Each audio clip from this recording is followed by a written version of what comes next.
Hello guys, welcome back to Ikeman TV. First of all, I want to thank you guys for 200 subscribers. I'm so overwhelmed. I'm happy. Thank you for the support.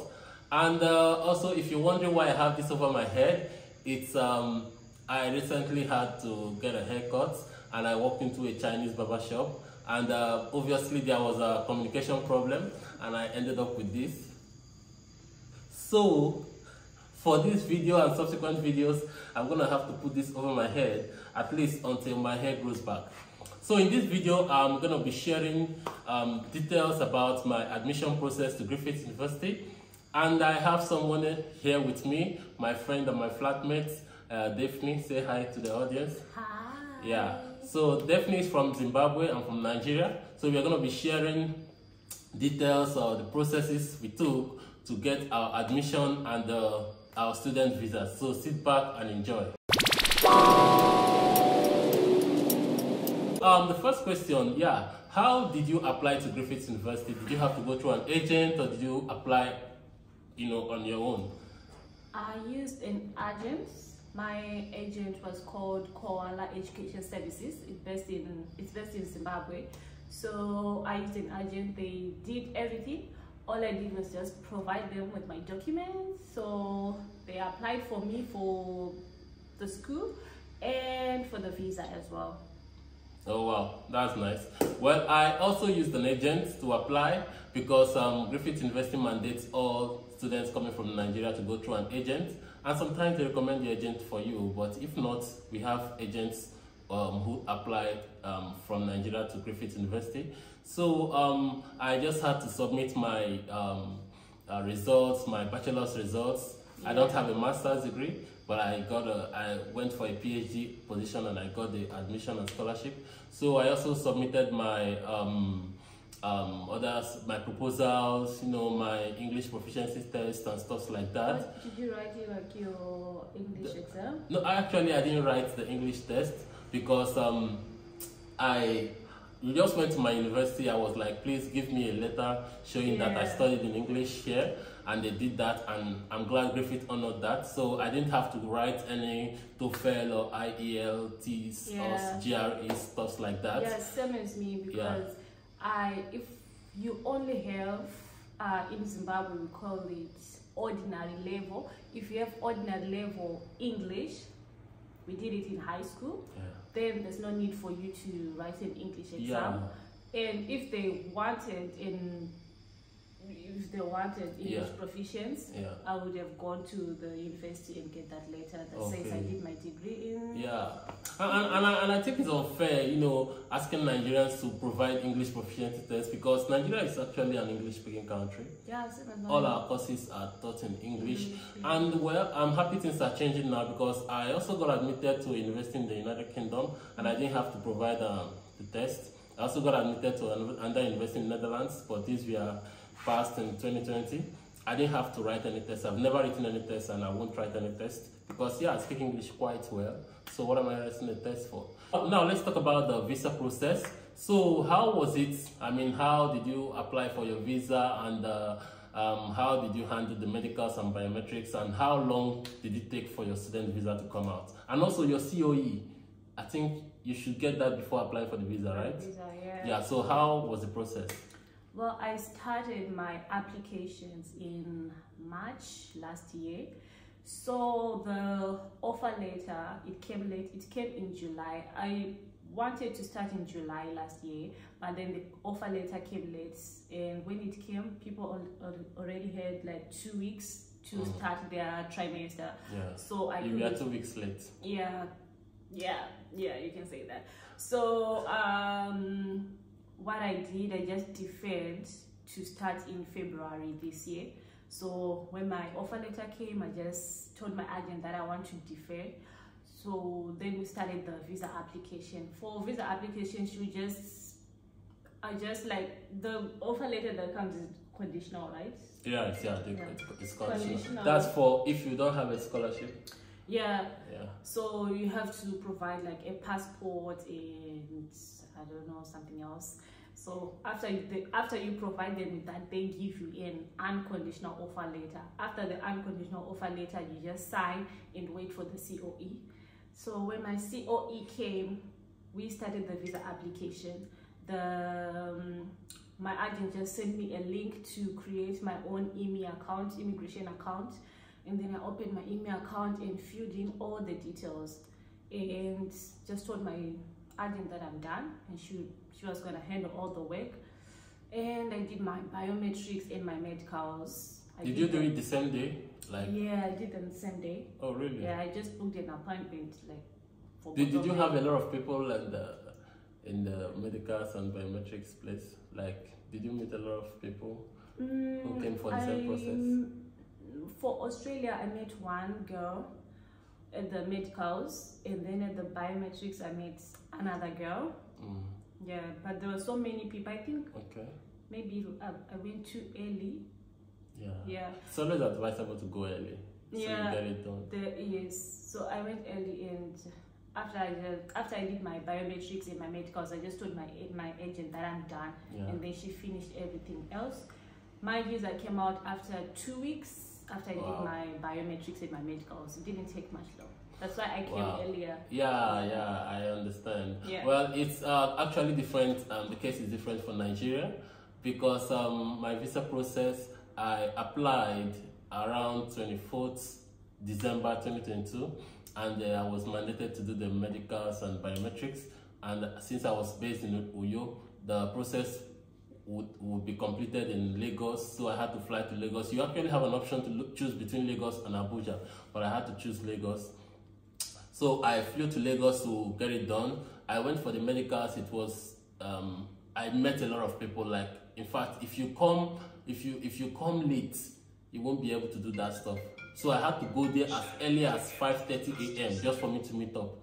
So it was okay. The process was okay. I met the doctor. They checked everything. The blood test, x-ray, stuff like that, and then that was just the process. So I also went for the biometrics, but I didn't do that the same day because the distances were far, so I couldn't do the two processes the same day. So but I did the biometrics today, then the medicals the next day. So that's how it went. So after that, they told me that I have to wait for them to process the medicals to be sure that I'm fit before. Really? I had to wait. I had to wait. I was just told that day that everything is okay. Yeah, well, I had to wait. So I just on my dashboard, it was showing that my medical result has been transferred to Bupa Medical Stuff Australia. Stuff like that. So my visa actually came out first week of February. So I had to wait for 1 month and should I say 2 weeks for my visa to come out, my student visa. So I applied for my visa myself. I didn't have to go through an agent, and I think the agent was supposed to apply, but I was like, no, let me do this myself, because you have to write some things on some statements, some things you have to write, and I prefer to do these things by myself because I don't want giving this kind of things to someone else and maybe the person makes a mistake, stuff like that, and if it doesn't come out well, I won't feel happy. I prefer, let me do it myself, and if it doesn't work out, I'm cool with it since I'm the one who fucked up. So I did the visa process myself. Of course, I had to ask questions, people who've done it before, and they gave me their advice, so it was cool. The process was seamless, and I'll advise people to do their own visa processes by themselves. You don't have to go through an agent. If you're not mandated to go through an agent, then why go through an agent? Just do it yourself, and it's free. When you charge for the visa, you have to pay distance fee. Yeah. It was free, right? No, it wasn't. For students? Yeah. Oh, how much did you pay? You remember? $150 US. Oh, $150? Yeah, it was cheap, right? No, it wasn't cheap. $150 is not cheap. Because the girl that I met at Medical's hair agent was charging $1,200 US. Oh, you mean you paid $150 to the agent? Yeah. Okay, now that's what I'm talking about. The application directly is free, and what they wrote there was student visa, you have to pay $65, but when I wanted to, $60 I think, then when I wanted to make that payment, they now said, oh, that they waived it, blah blah blah, I didn't have to pay a dime for my student visa. Now she had to pay $150, you see. Oh. Well, it's just on a lighter note, but advisable you apply yourself. Yeah. Because if you're gonna get it, you're gonna get it anyway. Yeah. And if you're not gonna get it, you're not gonna, even if you like use 5 agents, you're not gonna get it if you're not gonna get it. But if you're gonna get it, in fact, the truth is that I actually made a mistake in my application. Yeah. I made a little mistake about when I graduated. You know, I think I wrote 20, because I graduated in 2019, and I wrote 2018 there, you know, and some other minor mistakes. So when I started getting worried at some point, I was like, why is this visa not yet out? So when I started going through those things again, I saw this mistake. I was like, oh my God, maybe these guys think I'm lying, that my transcript is fake. And then I was like so disturbed. But it later came out and it was fine. Like, it was fine. So that is why I encourage people to apply by themselves. Yeah, apply by yourself. It's cool like that. Okay. So yeah, sorry. The next question is, are you on scholarship? And also, are you on scholarship first of all? Yeah, 20% scholarship. Okay, yeah, she's on a 20% scholarship, and I'm on a fully funded scholarship. So, so how did you how did your application process go since you were not on a fully funded scholarship? Like, were you asked to show that you can pay for the fees, stuff like that, maybe a bank account? Yeah. Okay. So they asked for but they didn't I didn't provide the bank statement. I might lie. My agent said they wanted to see a bank statement, so my sister already had a bank statement on site, but they didn't use it. Yeah, but I just told them that I can afford paying for the fees. Yeah, I didn't apply for the scholarship. They just gave me, I don't know how, but I think a lot of international students have scholarships. They've done 20% or 25% scholarship. Yeah. So you just show them that you are capable of paying. So how were you able to convince them that you are capable of paying the school fees? I didn't provide a big statement, but I just wrote on my statement of papers. Did you write a statement? I did. Yeah, I just told them that my sister will be paying. She lives in Australia and she'll pay for everything. Do you know if they called your sister to confirm this stuff? No. They didn't call? They didn't. Wow. I mean, that means anybody can actually come to Australia. Like, you don't need to wait for all these processes. Like, you don't need to have all the money in your account to come, just like based on what she's saying. Yeah, we just said the money just in case, but they didn't ask for it. Right. Yeah. Well, in my own case, I didn't have to show anything because I was in a fully funded scholarship and it was cool. Like you. Yeah, and it's really cool, man. You know, if you can get a fully funded scholarship, I mean, it makes life very easy. You get your payments, you know, your stipends, your school fees, everything is taken care of. You're just, you know, sleeping. I'm joking, you don't sleep, you don't try it. Yeah, so that's how it goes. So how are you combining working with schooling? Like, how is it? It's not that hard because for Griffith University, most of their classes are online. We have online classes, like you have both online and face-to-face classes.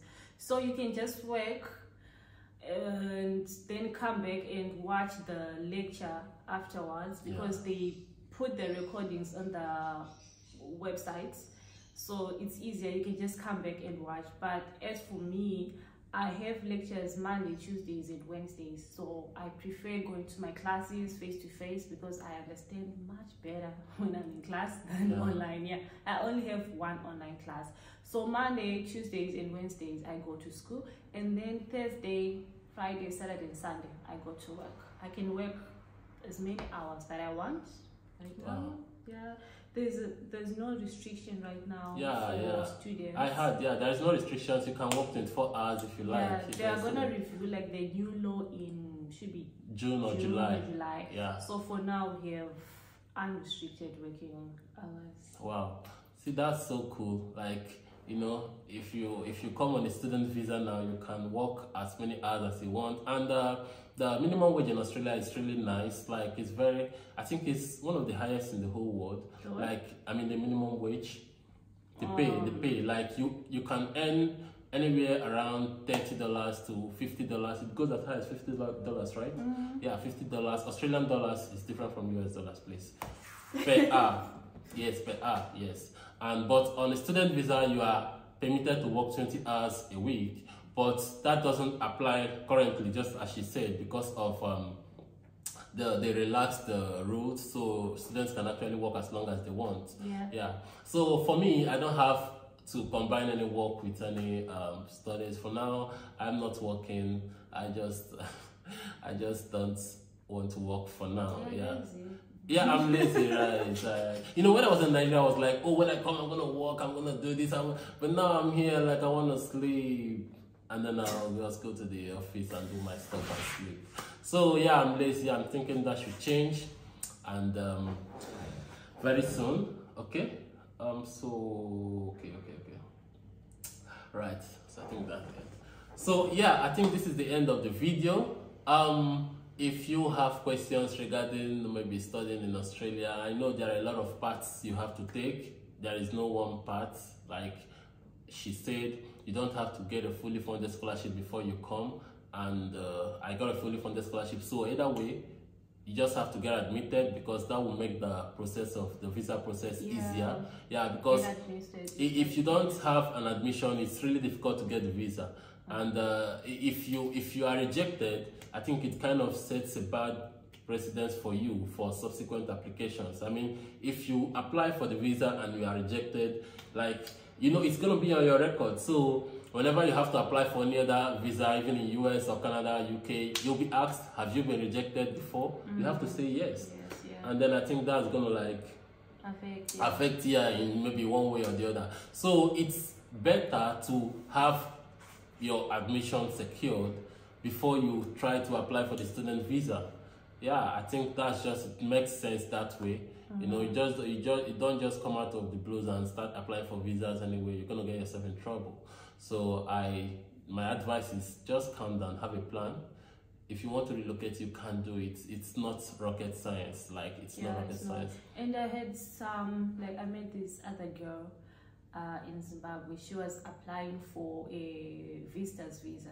She actually wanted to come to school, but she had like a 10-year gap after she finished her degree. Okay. Yeah, I think that's another factor, So she couldn't apply for a student visa. So she applied for a visitor's visa. So she was like, when I come on a visitor's visa, and then I'll convert it to a student visa, as long as I'm in Australia. So you can try that. Did it work out for her? I don't know. You know, something else I remember is that if you take too long, maybe you finish your bachelor's in, let's say, 2010, and then you're applying now for a master's, like, they'll start like, why do you want to do a master's all of a sudden? Like, some of those questions will come up. And also, if you studied, let's say biochemistry in your bachelor's, and you apply for master's, and you're now applying for cooking, or maybe you apply for economics, or you apply for something else, they'll be like, is this one not a kind of Java, you know? So I actually wanted to do, I told you that I wanted to do nursing. But my agent told me, no, you don't have to apply for nursing, because they will reject. Correct. That's the truth. You have to do something in line with what you've been doing in the past. That's how you get the visa. Because if you apply for something totally different, you're gonna get rejected. And I think if you get rejected, can you apply the next year, or you have to wait for some years? I'm not sure. I'm not sure. And you have to. For me, I graduated my honors degree in 2020. So they'll ask you what you've been doing, like 2 years. 2 years ago. Yeah, you have to provide like employment records. Right. It's true. Yeah. So it's advisable you make your step now if you want to move.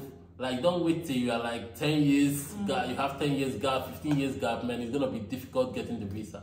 So, and we don't know what's going to happen in the future. But I think now, it's easier to get the visa, because once you get accepted to any university, like, the process just becomes easier from there. So, yeah, I think that's just it. So, thank you so much, guys, for watching. I'm really grateful you stay to the end of the video, and please subscribe to my channel and support. Thank you so much, and I'll be waiting to see you in the next video. Bye bye.